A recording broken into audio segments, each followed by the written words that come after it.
Shalom Église, Shalom les aigles, je vous salue tous au nom de Jésus. Moi c'est le frère Uran.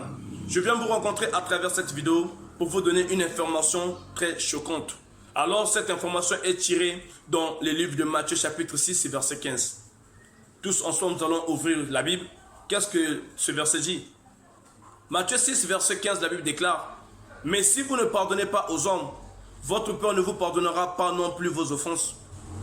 Alors pose-toi la question: combien de personnes que tu causes pas dans ta famille, dans ton quartier, des gens que tu as gardés en rancune, combien de personnes que tu n'en parles plus? Mais ce qui est bizarre, nous voulons que Dieu puisse nous pardonner. C'est méchant. Mais n'oubliez pas, la Bible déclare: ne faites pas aux autres ce que vous ne voulez pas qu'on vous fasse. Si tu veux que les hommes te pardonnent, si tu veux que Dieu te pardonne, mais apprends d'abord toi aussi à pardonner aux autres. Et nombreux des enfants de Dieu sont tombés dans ce piège. Nous nous appelons chrétiens, nous partons à l'église, nous gênons, mais nous avons un grand défaut. Nous sommes malades, nous sommes séduits par le jeu du diable. Nous n'arrivons pas à pardonner. Notre cœur est rempli de jalousie, des épines, de la haine. Bien-aimé, sors dans ce jeu du diable. N'oublie pas, Jésus revient bientôt. N'oublie pas que Jésus revient bientôt. Et si Dieu vient te croiser ton cœur dans cet état, crois-moi et crois la parole de Dieu, tu ne vas pas y rentrer. Mais sache-le que tu es appelé fils de Dieu, non seulement pour régner sur la terre, mais pour aller régner aussi à l'éternité avec le Père.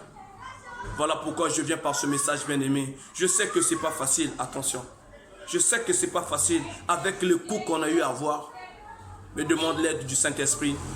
Demande l'aide du Dieu Tout-Puissant qui t'aide à sortir dans ce jeu du piège afin que tu sois éclairé. N'oublie pas, la Bible déclare que la parole de Dieu est comme une lumière à nos pieds.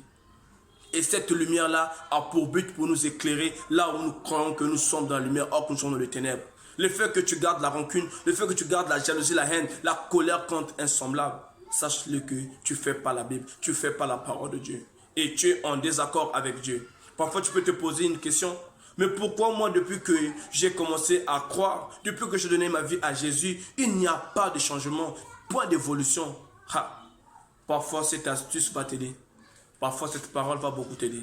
Que Dieu vous bénisse abondamment.